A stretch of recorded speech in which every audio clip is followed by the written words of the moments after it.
Greetings and welcome to In the Trees, the cannabis, gardening, and lifestyle podcast highlighting methods, products, growers, and breeders from Maine, the East Coast, and beyond. I'm your host, Mr. Roots, and I'm stoked to deliver you the lowdown on all things cannabis, presented not just for the well-vetted OGs in the garden, but for those buying a seed pack to grow their very first garden. This show is especially for those buying their very first cannabis to try. If you are listening in your car, sit back, relax, and strap on your seatbelt. And if you are listening in the garden, turn us up so you can hear us over the fans. Sending out good vibes from the rock-bound coast of Maine, we are In the Trees.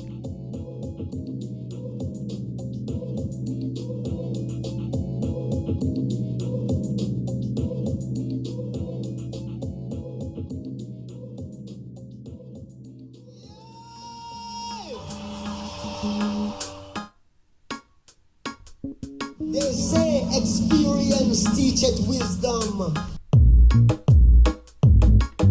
It's time for a Stoney Story. This is the part of the show where you, the listener, gets to enjoy a story told to you by one of the Stoney guests here on the show. Stoney Stories are recorded here in the Alight Studio after a feature we call Spontaneous Combustion, where guests of the show get irie and give their thoughts on some cannabis, extract, or other product. The effects from those sessions are the catalyst for the stories you will be hearing.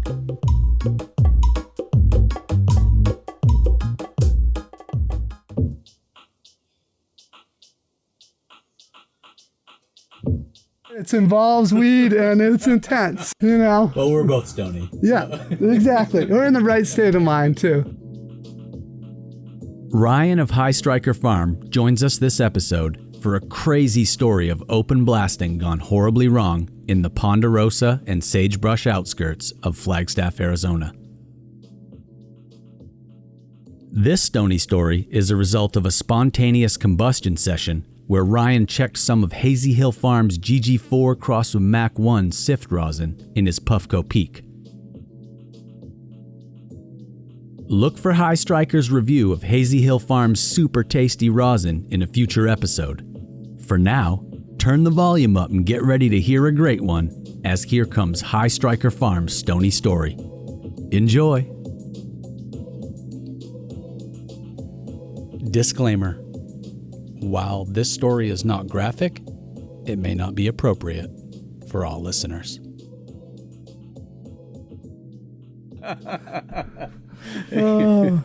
Well, I feel like since it is a cannabis talk, I should probably throw a good cannabis story out there. I do have a good one. It's an old one, too. It's from 2001. I was still living in Arizona in Flagstaff. I was actually growing weed outdoors up there at the time in Kelly Canyon. I had another buddy who was also partner growing with me out in that area, and he lived in Kachina Village. So he had a hydro table full of plants indoors, and we were beginning growers, and he had gotten it all in nutrient lock, and the plants were just not moving from where they were. He had been like, dude, they've been sitting like this for 2 weeks. And he called me and was like, hey, after you go do your watering today, why don't you come to the house and we'll do some of that BHO blasting that you've been trying. And I was like, yeah, I guess. And I had gotten a High Times magazine that had in it how to make honey oil, is what they called it. And it was basically showing you how to blast butane through a canister and collect what they called honey oil at the time. This was eras before dabbing. People can go back and look at the issue, too, of High Times, because it is an old issue, and it's one of those ones, it's like called honey oil, how to make honey oil.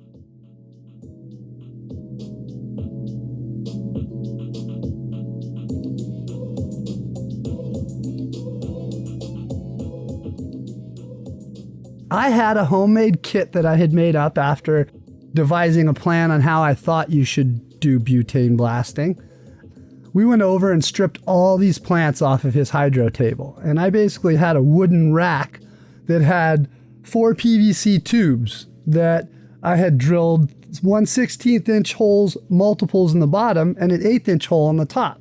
The 1/8 inch hole fit the butane canister, and the other one acted like a filter. So I didn't even use a filter screen other than 1/16 inch holes on the bottom of the tube. We'd pack them super tight, blast the butane through them by taking 2 ratchet straps and ratchet strapping a 2x4 across the top of the rack and across the bottom, which would then squish down 4 cans at once. And they'd be spraying off into 2 glass Pyrex trays. And you could like walk away from it, stand back until all the butane was done blasting. And then you could go grab your trays and try and like purge them off. Well, I had never blasted material that was in wet and on a hydro table. So we didn't dry it. We literally cut it right off the plant and we're shoving it into tubes and blasting it wet. Live resin? I guess you could call in 2001, dude. But I will tell you, the color of it when we were blasting was black, like used motor oil. It was a poop soup, but we thought it was awesome at the time. Over the whole middle part of the afternoon, we collected a lot of this black poop soup. And we take the black poop soup and we proceed to pour it into a mason jar out of the glass Pyrex dishes. And the thought was we were going to go and warm that up to try and purge off the last of the butane because it was so liquidy that it was like wet, like motor oil. You know, it was like we needed to purge it more, we figured. So I told my buddy, go out on the back deck of your porch and get a pot of water boiling. So he takes his camping stove, goes out on the back deck, sets it up, little Firefly camping stove, has a pot of water boiling. And he's like, the water's all boiling. I'm like, all right, cool, I'll bring it out.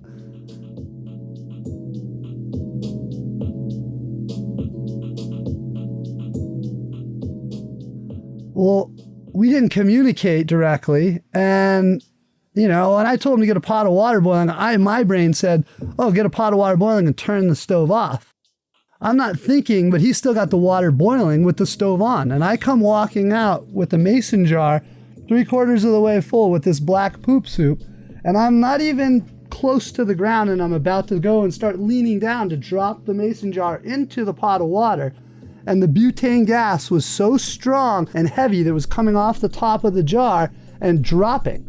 So all the flame had to do was find that gas, and it jumped from below the pot, past the pot of water, all the way up into the mason jar in my bare hand. And I dropped the mason jar into the ground, off the back deck, onto the grass and on part of the deck, which caused a huge, what I would call a flash bomb. It was like, whoosh, and then the flame was as bright and as big as you could see, and then it was gone.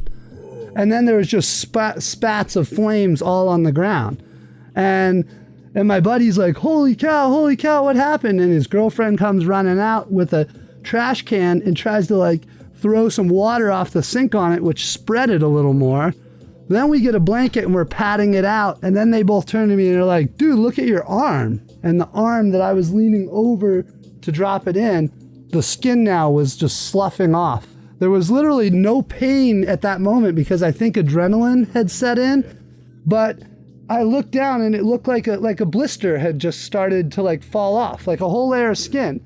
And then they're like, half your goatee is gone. And I'm like, oh yeah, wow. Like I had facial hair and all that was burned off.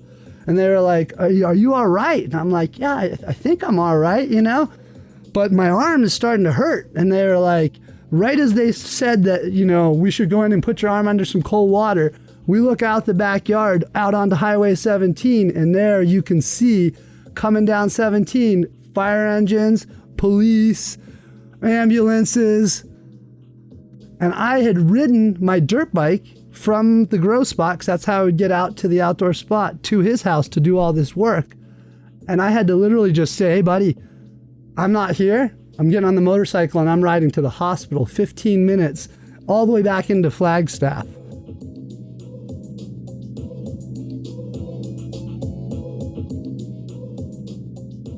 And I rode a dirt bike with the skin flapping off my arm all the way straight to the hospital jumped the dirt bike in the front and ran into the hospital. I was like, I caught fire. I need help. And they're like, what happened?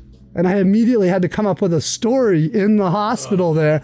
And on the point, I didn't even think of that happening. So I'm like, I was camping and we were lighting a white fuel camping stove and the stove exploded and I got burned. And they were like, well, what campground? We have to call the campground. And I'm like, well, we were just camping down one of the forest roads. We were just like pulled off on the side. Well, what forest road? We need to get personnel there. Well, no one else is there. It's, there's no fire. They're like, no, they thought that there was a need because in Arizona, forest fire is huge danger. So I realized that I kind of cornered myself into an awkward conversation. It was like, don't even worry about it. It's my friends are there. I just need to get taken care of. So they immediately brought me in, sprayed this white foam all over my arm that kind of like stopped the burning sensation and kind of started to cool things down. At that moment, I was like, I got to take care of a bunch of other stuff. And so I kind of was like, I got to get going here. You guys going to wrap me up? And they were like, we're just waiting to see if we can find out about a fire and this and that. And I said, no, I have to get wrapped up. I got to go. And they came in and they wrapped me up. And I called my wife, who's still with me today, called her. She was my girlfriend at the time. And said, hey, will you come pick me up at the hospital? I got burned. I was like, will you bring my roommate to ride the motorcycle home? And she's like, sure, I'll be right over. She comes over, scoops me up, and as we're walking out of the hospital, my arm's in a sling, and 2 police officers walk into the hospital.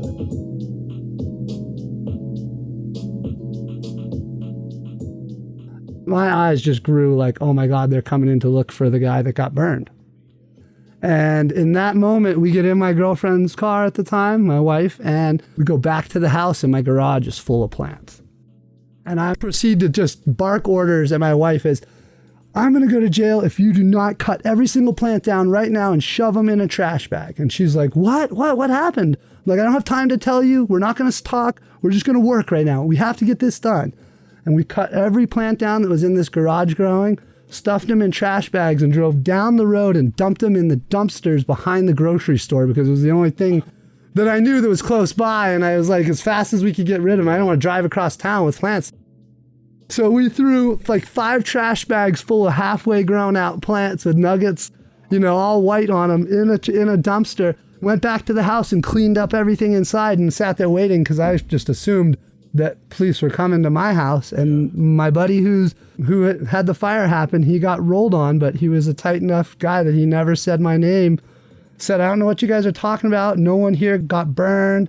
It was just me and my girlfriend. And they unfortunately had to go in and break in and see what was in his place. And unfortunately, he ended up doing about 3 years for that whole fiasco. But he didn't sing. There's a take home there, ladies and gentlemen. He didn't sing. So that is definitely the take home, the crazy that can happen. And I think I learned my lesson by getting my arm burned off, and sucks that he had to learn a lesson too, but sucks that everyone got persecuted back then for doing something that was just a medicine.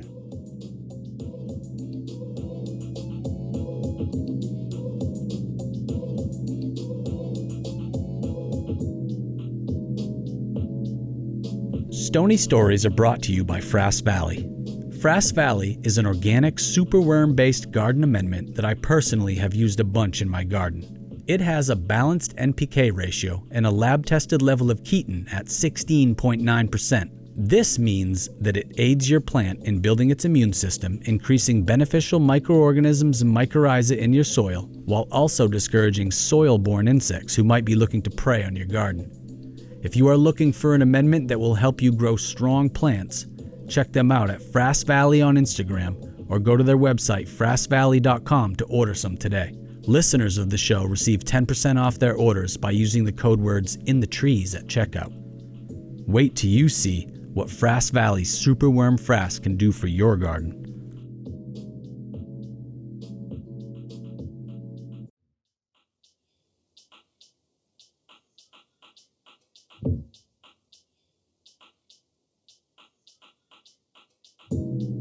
This show's guest is someone who lives local to me, who I have had the pleasure of getting to know over the past few years, and who I'm happy to call my friend, Derek, or better known as his Instagram handle, Grape Grows. Derek is a very down-to-earth, very real person, and I have nothing but love and respect for all he has done in the cannabis scene. In the garden, he has been committed to growing high-quality, organic, soil-grown flower for close to a decade, and is a well-known fixture among a community of beyond organic growers utilizing no-till methods of growing cannabis. Grape Grows puts out heat from the garden. I've seen it firsthand, being blessed to work with his animal Cushmint selection in a breeding project we did together. Oh, by the way, stay tuned for a future Spontaneous Combustion session with a special guest who rolls up a joint and gives their lowdown on this frost boss of a flower, animal Cushmints. For now, I think you're going to love listening to the way Grape Grows approaches gardening and life in this episode. So let's get into it. Roll up a joint, put that torch to your banger, or pack a bowl. Then take a sip of some fresh, cool water, because Grape Grows is bringing the fire.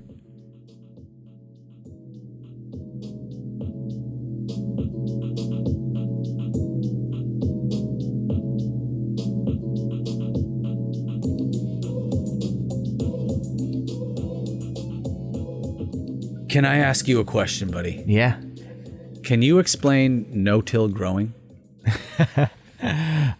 Whatever you feel is morally correct for ingredients for gardening, put into one container or bed, whatever you want to call it. I wouldn't even say container.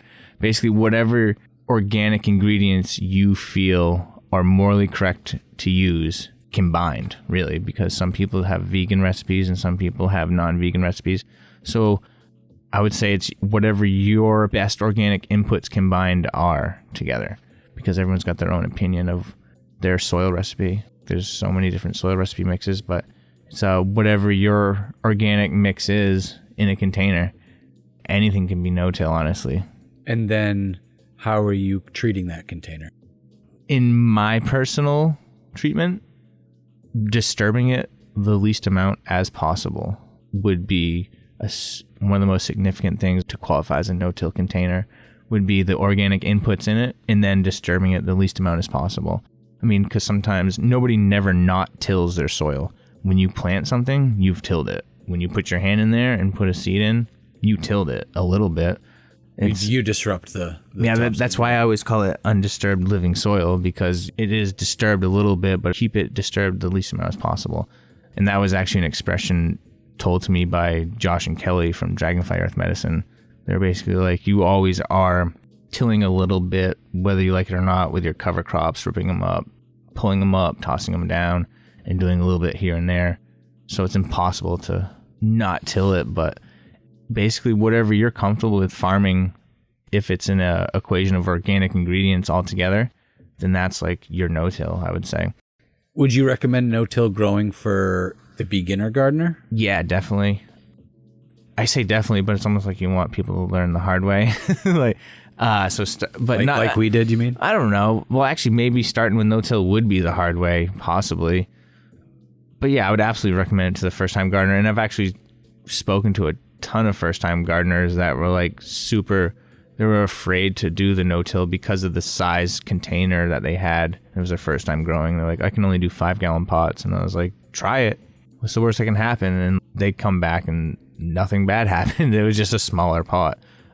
It's just basically work with what you have available, and that's all there is to it. And that's what I mean about like the recipe. That's like, so no-till gardening to me is different than what it is to you, and it's different to what it is to Ian from Mountain Organics or Clackamas Coots. We all use a different recipe, but we all call ourselves no-till gardeners. Can you give a Micro Machine Man / rapid fire rundown of like how you approach building up a soil and treating a pot to bring a plant from either clone or seed to fruition? My soil recipe or my process? Your process. Oh, yeah. All right. If I'm going to start off a new room, I want to start with clean genetics, so I'll start from seed, and I'll buy 10 to 100 of one strain. And generally, like, if you could do 100 seeds, that's awesome. So, like, I'd pop 100 seeds of one strain. I would sex them say I'm using living soil beds or whatever, I'd put 8x4 beds. I would put 8 plants in each bed, and I would only place them in the beds after they've been sexed. So I'd probably pop them in 1 gallon. I would maybe in this situation for a first time pop, if it was a new facility, I'd use a purchased seedling soil. But if it was a facility that had been running for a long time, I would use the soil I had been growing with. So say it's a facility that's been running for 2 years, I would just take soil from my containers that are old and use that as my seedling soil. But if it's a brand new spot, I'll maybe buy Costa Maine seedling start in 1 gallon and start in that, just because I prefer to use an older living soil rather than a new. So it's not so hot. Yeah. Honestly, once it's a year old, it turns into gold at that point for any stage of life for the plant. So I'll get those 100 seeds, 1 gallon pot, either a seedling start mix or my old living soil mix that's tried and true. And I'll sex them out from those 1 gallons, transplant them into the 8x4s. I'd pick out my 10 best out of all those plants. And before flowering all those plants, I'll take 2 clones of each one. So, the risk of losing at least one, I'll take 4 if I can get 4. I'll take 5 if I get 5. I'll take as many clones as I can to preserve the genetics. Hang on to those as those first ones flower. Go through the room, week 4, take notes and be like, this one, this one, this one. And by then I'll have it down to a few and cull it down from there. And then the genetics that aren't hermaphroditing and are decent but not worth keeping, I will save and fill up flower room 2. Say if there's a flower room 2, I would use them for one last time instead of just wasting a plant, because it's already been vegging at that point for 4 weeks, so why waste it? If it's not a hermaphrodite, it might not be your keeper, but why waste a 4-week veg?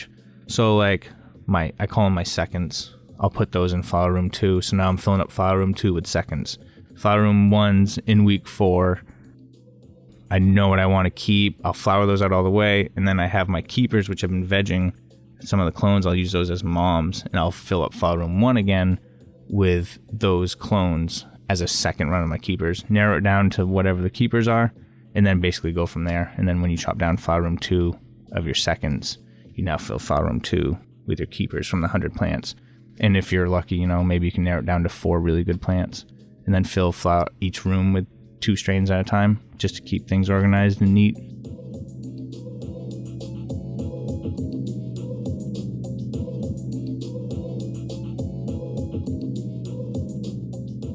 So when you're sexing them and you're taking your males, what are you doing with those males? Some of the males I keep. Honestly, I treat a lot of the male plants pretty bad. Good thing there's not a PETA environmental protection for male cannabis plants. Yeah. But the male plants, I just kind of take them and I'll throw them at a buddy's spot and just let them tough it out, kind of see what they do. And I'll only take good structured males too, though. From the seedlings, I'm weeding out anything really weak. So, but yeah, the males I'll keep and usually just toss to the side and look at. And if I see anything special or unique out of them that I like, then they get continued to look at. But it's just You mulching some of them in? Oh yeah, ton. Yeah, any of the weaker males that so if I have 20 seeds and half of them are male, I'll only take 1 male ever, usually, maybe 2. I never usually take more than 1 male from a strain, even if there's 50. I always narrow it down to 2. Getting crazy when you have more than we have 3 males of 1 strain, and then you can see a plant and you're I hope that one's female, and it's usually male. So and then you call those out, get rid of those freaking huge growers at first that are showing sex, and you just narrow it down to the random ones that you thought were female. Usually that's one thing that Subcool always taught me, and one thing that he whenever I asked him, he was take the last showing male, always. All right, that's one thing I always picked up from him. So I'm always taking the big, huge male, chop it down. It happens. Yep. Yep. There's hopes and dreams. Right. Yeah. That was cool. You got to work with Subcool. Yeah. And you were the Maine or East Coast rep for a while. Yeah, I was Maine rep for a while, and Massachusetts. I had a rep in Mass, and I was covering Maine. And I still kind of represent for Miss Jill. I haven't really been selling genetics lately, but as time goes on, I'll probably pick up Miss Jill's line again and probably have her stuff on my site. But she's doing a lot of good work with a lot of his old stuff, and a lot of people have opinions on that. And Yeah, I've been seeing some stuff online about that, actually. yeah, no, I got nothing bad to say about any of them. None of them treated me wrong. No one on that, honestly, no one on that camp took sides either. Neither one of them. Miss Jill, Sub Cool, like when the whole split happened originally, everyone was super respectful, honestly. Joel, Badger, everyone's been super peaceful and respectful about it, and that's kind of how I like to keep things, and it's been good. The experience of working with them, being able to talk to Sub, just a TGA legacy, the seeds, like I honestly still feel like those are some of the best seeds I ever grew. I don't care what anyone says. I found some insane fire out of those. Yeah. All those packs, all the time. I'll agree with you, man. You know, there were cycles, I guess, and then maybe new seed companies, new seed lines, because you know, I was popping a lot of TGA seeds for a while there. Sub and Miss Jill were throwing me some freebies and some testers here and there. And then Mountain Organics dropped their first seed line. I got those off you. You repped those guys as well. Yeah, Ian from Mountain Organics. Yeah, he's a wicked cool guy. And so when new companies like that start releasing seeds and you can see like, whoa, they're doing things right. So then you check their lines, and now it's like, whoa, a whole different type of fire. Yeah, and the whole seed game right now is insane. Like, there's so many brands. It's crazy. It's wild. And there's so many big moves being taken by, like, companies like Seed Junkie Genetics working with Burner and stuff. And it's, like, it's just pretty damn crazy to see that. Just 2 or 3 years ago, TGA was on top, and it was like, who's Seed Junkie? Not that it's who's Seed Junkie, because I got a lot of respect for his gear, too. But, all right, like, Mountain Organics, that's random too, but now Ian's genetics are arguably some of the best on the market, I would say, as far as strength. They're just in like unique terp profiles. I like their sustainable practices as well. That, you know, when your company's called Mountain Organics, you know, you already are setting a bar, and then seeing how he grows and his approach to no-till and regenerative agriculture, regenerative farming, and cannabis in general is just like, oh, well, I definitely have to try these seeds out because they're produced well. I don't know if he's always producing indoors either. I think he's making a lot of seeds outside, which I respect.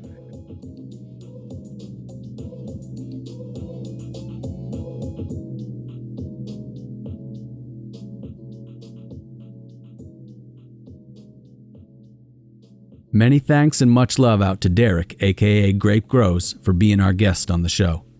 Grateful for your support, Grape. Respect. If you are one of the few who are not currently following Grape Grows on Instagram, look him up at Grape Grows and give him a follow. You can also check him out at Grape Goes as well as at Grape Grows Genetics to see some of the other things he has been up to. If you are interested in learning more about organic no-till gardening, beneficial insects for pest management, or mixing your own soil for growing, send Grape Grows a message on Instagram. And also head over to buildasoil.com as well as our website, inthetrees.com, where you can buy his informative book, Gardening with Living Soil.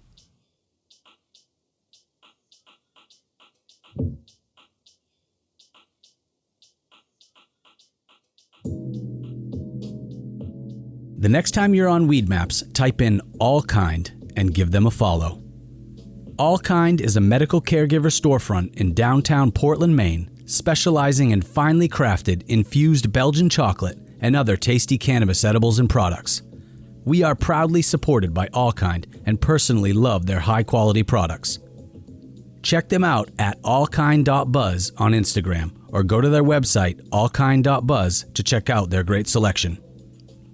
Listeners of the show receive a 10% discount by mentioning In the Trees podcast to your bud tender at All Kind.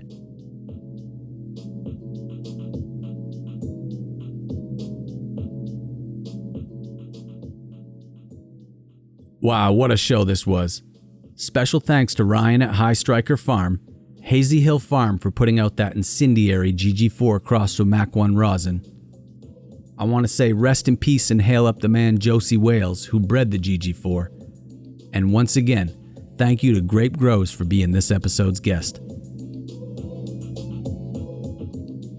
Please subscribe, follow us on Instagram, and show some love by recommending this show to your friends.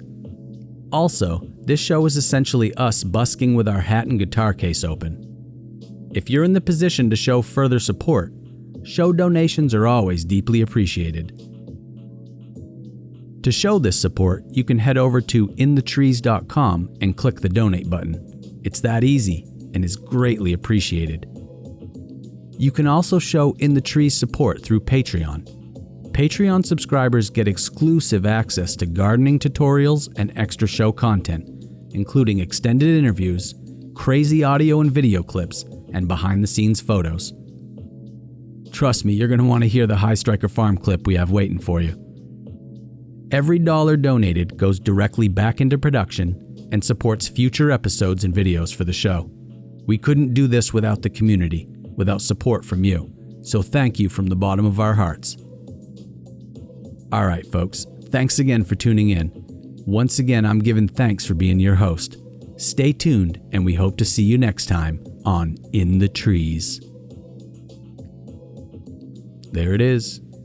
I hope that's clean. Hope that's good. Let me know what's up. I can record it again.